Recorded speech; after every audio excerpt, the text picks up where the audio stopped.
But even given that hierarchy, they believe there is a existing race of God-men who have superior DNA, superior intelligence, that's way beyond even those who are supposed to be at the top of the evolutionary chain. And these God-men are ruling planet Earth, and they are going to do it brutally. And they have said quite openly that they're going to do it brutally because over and over again, the intellectuals that have conceived this New World Order, like Bertrand Russell and H.G. Wells and Brzezinski and so many others, have said openly that they are above traditional morality. Or quote, Bertrand Russell, the Fabian socialist and atheist, said, really high-minded people are above the sufferings of others. They're above traditional archaic concepts of right or wrong, because you see, they don't believe in absolutes. They don't believe in God, or at least a biblical God.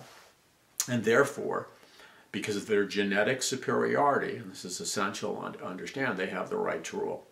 So they are manipulating the international monetary system to bring about a global economic crisis. Now, what is going to happen? And 2014 is a key time frame.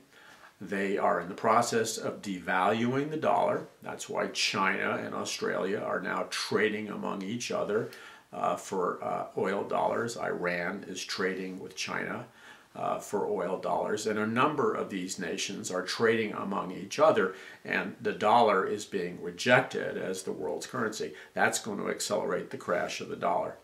Number two is we're printing money from nothing, so we don't have a sound currency. That's devaluing the dollar. Number three is we have no real economic growth. Now, this is not, you can't blame, for example, President Obama and the Democrats for this. Both the Republicans and Democrats have been partners in this demise. But if you go back, it was the Republicans, not the Democrats, who initially sold us down the river. And I could name names like Newt Gingrich, so many people who are enamored with him as being a brilliant conservative. But he isn't a conservative. He's a proponent of what Alvin Toffler called the third way, which is a Hegelian dialectic, or a hybrid or a synthesis of capitalism and communism. He is not a capitalist and he's not a conservative. And Newt Gingrich, as well as other Republicans, if you recall, and I recall it very well, they promoted WTO, the World Trade Organization, NAFTA, GATT, North American Free Trade Association or Agreement, and they created the architecture for the merger of Canada, Mexico, and the United States in what is called the North American Union. And the North American Union will be a regional global government, as the European Union is a regional global government. The African Union is a regional global government. The Asian Union is a regional global government. So you have 10 regional global government, and now we're pushing for what's called the Transatlantic Union. And that was originally conceived by a man named Street, who wrote a book on the Transatlantic Union, where he was primarily concerned about the unification of Great Britain and the United States, but it goes deeper in that. It goes into an integration between America and the European Union in this global government.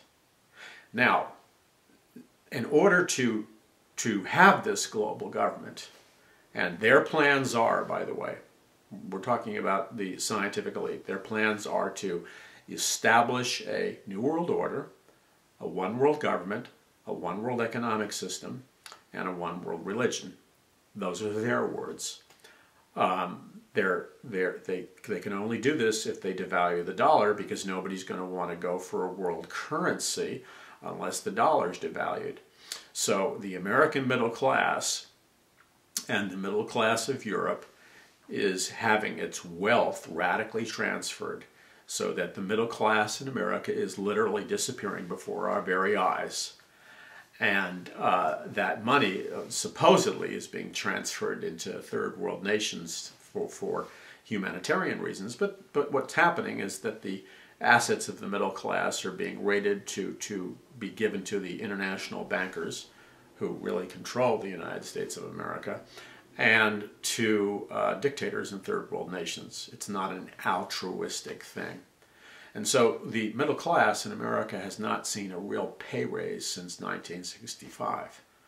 As I was saying on a radio show, when I was going to PIA 69 in Jackson Heights, Queens in third grade, I would walk across the street to the pizza place. And this was in the 60s.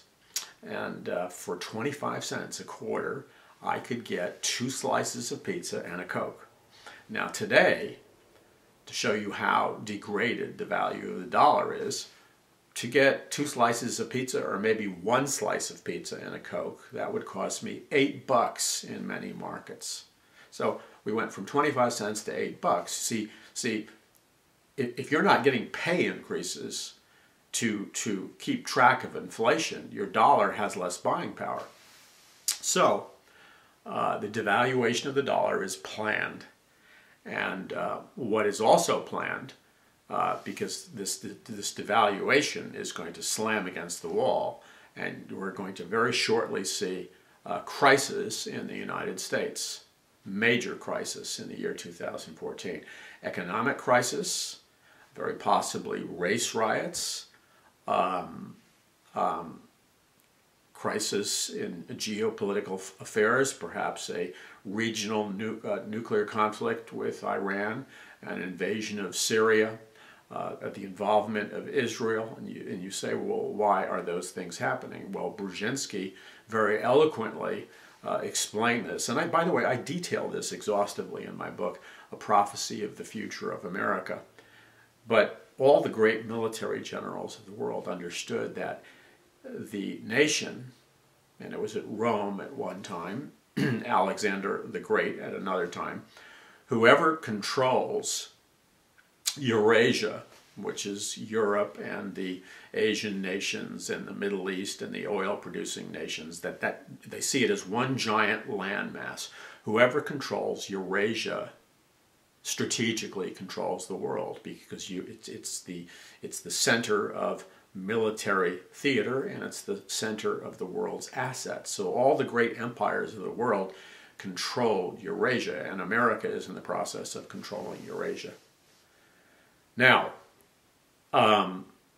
so we have the potential of World War III, and we have very possibly the conversion of the dollar into a world currency.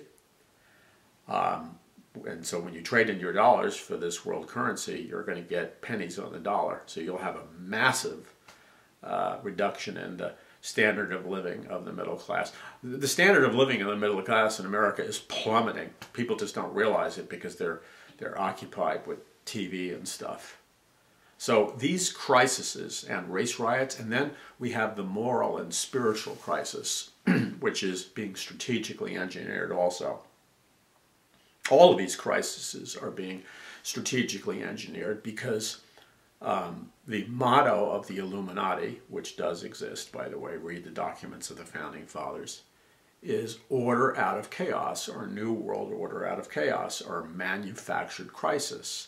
So you have to have a crisis, or you have to have a chaos before the new order can come in. So we're going to have enormous crisis in the United States and the birth of a new world order. Now this crisis, I believe, will start to explode to one degree or another this year in 2014. And you really have to understand why it's happening, what the end game is, and then most importantly, what you can do about it. And you can do something about it from a spiritual standpoint primarily. I write about all of this in my book, A Prophecy of the Future of America. You can get more information on that at www.paulmcguire.com or www.paulmcguire.org. and McGuire is McGuire. But 2014 is a key year, and you need to be prepared. And in order to be prepared, you need to quit watching media sources which dumb you down, or stop going to churches which are perpetuating the illusion and not speaking the truth. Because the interesting thing about everything I just said, it runs on a completely parallel track with Bible prophecy.